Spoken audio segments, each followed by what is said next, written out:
C'est parti, triathlon d'Alpe d'Huez, J-6, balle neuve, Diadora Gara Carbone. Dernière séance de rappel d'intensité, 5 x 1000 allure course.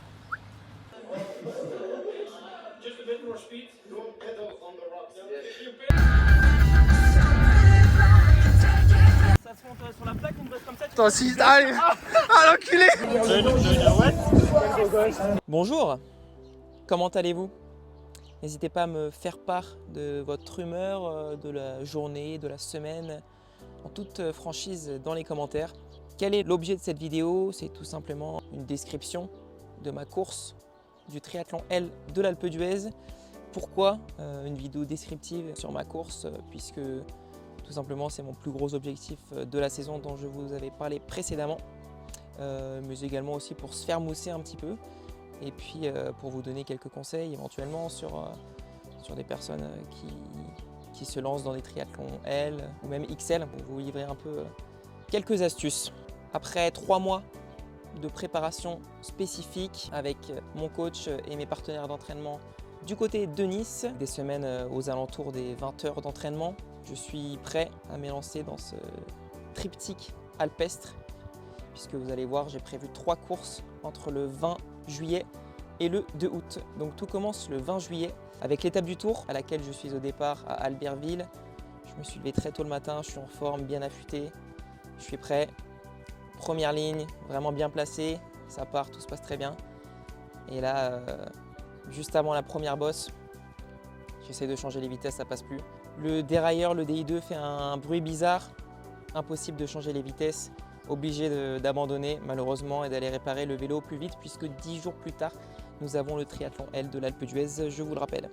Assez frustré de cette étape du Tour, je décide de rentrer chez moi dans les Alpes et le jour même de faire un trail de 24 km, pas anodin puisqu'il m'a laissé des courbatures pendant une bonne semaine et une petite frayeur pour le triathlon L de l'Alpe d'Huez, mais au final, je vous rassure, tout s'est très bien passé, je n'avais plus de douleur le jour de la course. Quelques jours avant, je repère une dernière fois le parcours vélo sans l'Alpe d'Huez, ça fait quand même une belle sortie à 120 km il me semble.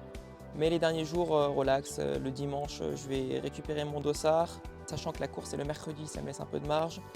En même temps, je repère le parcours en course à pied, qui est vraiment pas évident.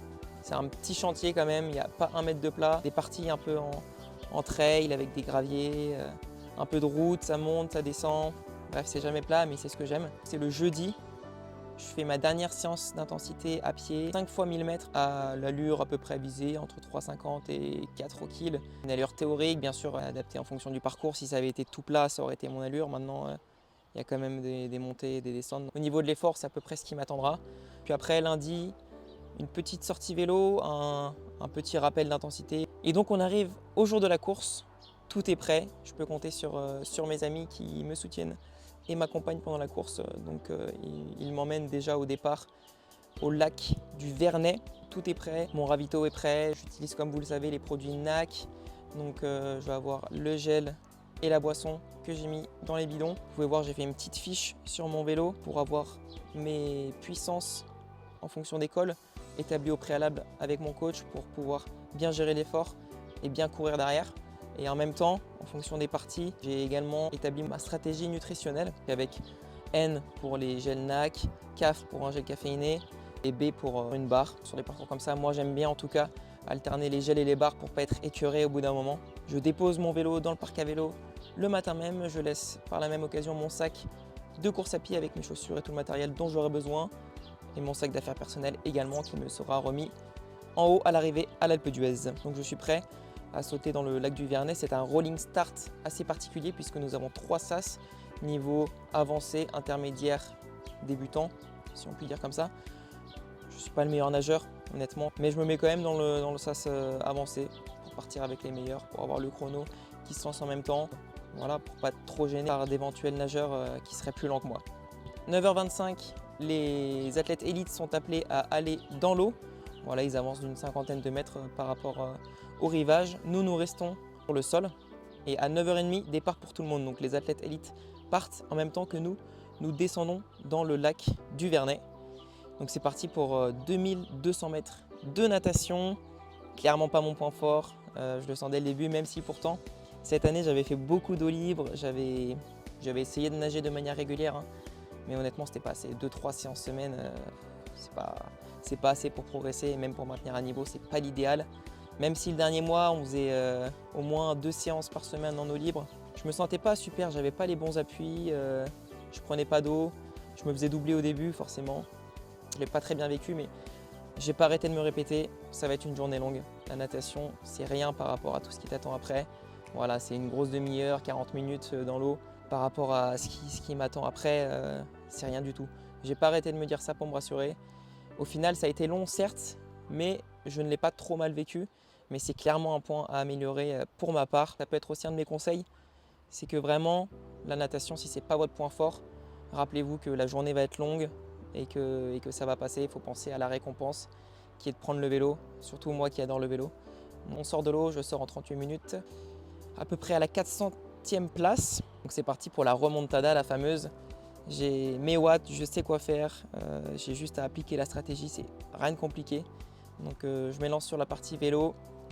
Au début, c'est un long faux plat descendant d'une vingtaine de kilomètres. Il faut être bien aéro, il n'y a pas de drafting, j'ai pas de vélo de chrono, donc je suis sur mon vélo de route classique. J'essaye d'avoir la position la plus aérodynamique possible, car on gagne énormément de watts. Ça aussi, c'est important à prendre en compte. Même si vous n'avez pas de vélo de chrono, couchez-vous sur votre cadre, rentrez la tête. On gagne beaucoup de watts rien qu'à être aéro. Certes, ça fait monter un peu plus le cardio, mais je pense que le gain est plus important. J'arrive au pied du premier col qui est l'Alpe du Grand Serre. Je reste dans mes watts. Il y a des gens qui me doublent, je double des gens, mais je m'enflamme pas. Il me semble que je suis aux alentours des 240 watts. Voilà, c'est à peu près ça, je devais être entre 240 et 260. J'ai pas voulu trop m'enflammer, plutôt rester dans la fourchette basse. Malheureusement, dans ma stratégie, j'avais pas prévu de boire autant, donc j'ai dû prendre pas mal de bidons. J'avais prévu un petit sachet de poudre NAC à mettre dans un de mes bidons plus tard si je prenais de l'eau. Malheureusement, ce sachet est tombé à un moment et je m'en suis même pas rendu compte. Donc j'ai pas pu remplir mon bidon comme ça, c'est pas grave. J'ai pris des bidons de produits isotoniques de la marque Overstims qui a été distribué par l'organisation et je me suis adapté, j'ai pas eu de problème digestif ou quoi, donc ça a été, j'ai de la chance, je tolère plutôt bien la plupart des produits à l'effort. Ensuite, après l'Alpe du Grand Serre, longue descente, j'aime bien les descentes techniques parce que je rattrape pas mal de temps, je suis plutôt à l'aise. Dans les descentes comme ça, il faut vraiment, surtout sur des formats longs, penser à être bien relâché, même si on n'est pas à l'aise en descente, surtout ne pas être crispé et penser à toujours être en mouvement, tourner les jambes pour oxygéner un maximum les jambes et pour ne pas repartir en bas de la prochaine côte ou du prochain col, ou même si c'est du plat, il faut mettre de la puissance avec les jambes engourdies, les jambes lourdes. Donc vraiment toujours oxygéner, bien penser à boire, à manger, même en descente si c'était longue partie, c'est important. Parfois on oublie, mais voilà, être régulier dans ses apports et connaître sa stratégie, l'avoir testé au préalable. Moi c'est ce que je faisais, hein. Je tournais à peu près entre 80 et 90 grammes sur des sorties classiques, mais ça pouvait m'arriver de monter à beaucoup plus, 110, voire 120 grammes sur certaines séances spécifiques. Entraînez-vous, c'est important, et plus vous arriverez à manger, plus vous arriverez à le tolérer, et plus vous serez performant, moins vous aurez de coups de mou. Ensuite, on a le col d'Ornon, qui est un long col, mais assez progressif. La première partie est très roulante. On est sur du 2, 3, 4% max. Et la fin, les derniers lacets sont très durs. Vraiment, on est sur des pourcentages assez importants, des longues lignes droites. Et là, je vois que je commence à rattraper pas mal de monde. Ça me motive, mais je reste dans mes zones. Pareil, je dois le monter aux alentours des 240, 250 watts, sachant que c'est un long col, donc c'est pas trop mal. Après, une descente technique du col d'Ornon, pareil, où je rattrape un petit peu de monde. Nous voilà dans le fameux Alpe d'Huez. Je ne m'enflamme pas, je reste dans mes zones au départ. Pareil, je commence à rattraper du monde, je rattrape que du monde, je prends un plaisir énorme dans cette Alpe d'Huez. Je me sens en forme, personne ne me rattrape. Tous les gens que je rattrape m'encouragent, je les encourage aussi. C'est vraiment stimulant. Je suis un peu au-dessus de mes zones, il me semble, mais je me sens tellement bien que je continue d'appuyer. J'arrive à la fan zone où il y a plein de gens qui m'encouragent. Je passe la plaque tellement je suis porté, j'ai de l'adrénaline, j'ai les frissons presque. Et il y a mes amis en plus qui m'attendent. Donc non, vraiment une très belle montée de l'Alpe, que je fais un bon temps. Je fais un meilleur temps que Léon Chevalier par exemple, qui a déjà gagné le triathlon, même s'il n'était pas dans son meilleur jour. Je termine à 1 minute de Lillian-Calmejane dans l'Alpe d'Huez, donc vraiment une super montée. Et puis même en haut, je me sens encore bien. Donc sur tout le vélo, je pense avoir fait une bonne gestion de course Et ce qui a marché, c'est d'avoir une stratégie avec des watts, vraiment, d'avoir testé cette stratégie à l'entraînement, aussi bien la puissance, mais aussi la nutrition. Voilà, tout était calibré avec mon coach, que je remercie. Et de vraiment, non seulement avoir sa stratégie, c'est important, mais aussi de la respecter, peu importe les aléas autour. C'est-à-dire s'il y a du vent, c'est pas grave, on reste dans les watts, on ne cherche pas à accélérer pour avoir une meilleure moyenne. Même s'il y a quelqu'un qu'on pensait moins fort que nous, qui est devant, ça se trouve il sera derrière après. Donc il faut vraiment avoir confiance en soi, confiance en sa planification. Donc on part sur la course à pied. Je mets du temps un peu à la transition, voilà. J'aurais pu être un peu plus rapide, mais c'est pas grave. Pareil, les transitions sur des formats un peu longs, c'est pas grave si vous mettez un peu plus de temps. Si ça vous rassure, c'est même mieux.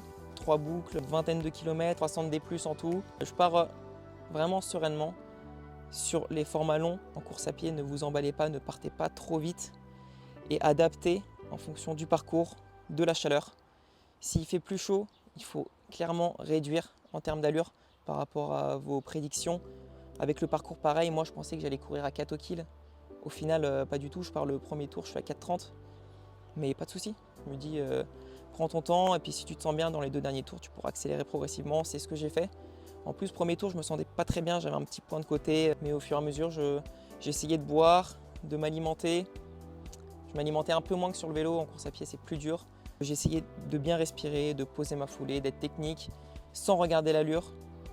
Du moment que ça allait pas trop vite, c'était bon, je le savais que j'étais pas dans l'allure, mais ça me dérangeait pas. Au moment où je pars en course à pied, en plus, je vois qu'il y a la première femme qui est en train de terminer son premier tour. Donc elle est pas loin de me rattraper. Au final, elle me rattrapera au bout de son 2e tour et donc moi mon premier tour. Et quand elle me rattrape, je vois une moto avec elle. Donc forcément, c'est la moto caméra qui diffusait le live.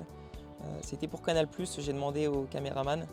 Donc moi au début je me cale dans sa foulée parce que tout simplement j'étais en accélération progressive sur mes 3 tours. Donc j'en profite, voilà, je me dis que ça me permet de me relancer, d'être avec la première femme qui est Alani Siffer, une jeune Suisse que je félicite qui est impressionnante. Donc au début je me cale dans sa foulée et il y avait pas mal de vent à un endroit au niveau du col de Sarenne. Donc je prends l'aspiration. Elle était dans son dernier tour donc elle faisait vraiment un gros effort, elle était à bloc, elle respirait assez fort. Vous la voyez à l'écran avec son camarade de course là pour les couleurs d'ici et triathlon qui la suit. Ouais, il profite. Ouais, il profite de la caméra.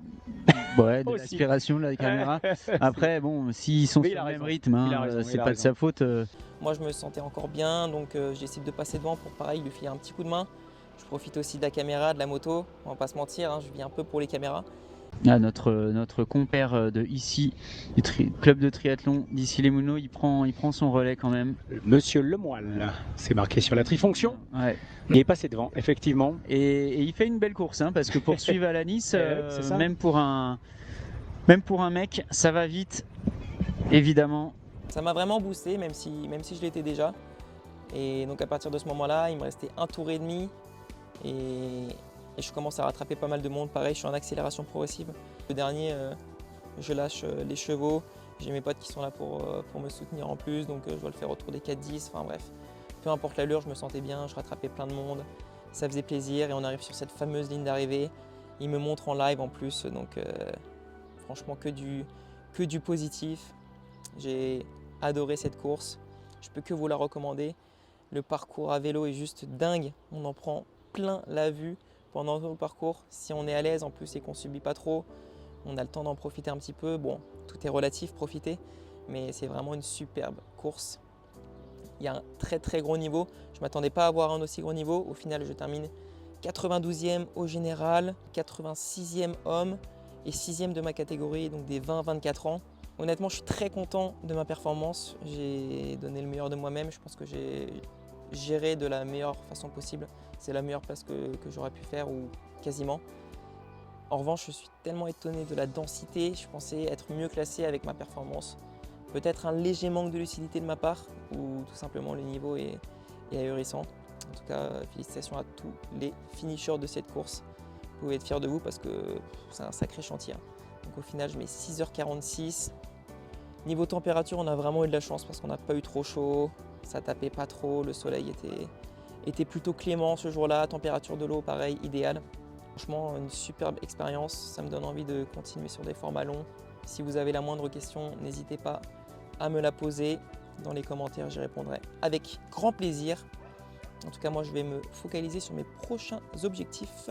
Un triathlon M sur le Tessan à Fréjus à fin août. Ensuite, fin septembre, je vais avoir l'UTMB Nice, le 50K. Voilà, premier trail pour ma part. Je me suis découvert un peu sur le trail cette année. J'ai fait quelques randos un peu actives, en famille ou tout seul. Ça m'a vraiment plu, donc hâte de voir ce que ça donne sur une course. Et à la fin de l'année, un autre objectif majeur qui est le marathon de Valence. On va y aller avec plusieurs amis et collègues d'entraînement que je me suis fait à Nice avec mon coach, avec tout le monde, ça va être sympa.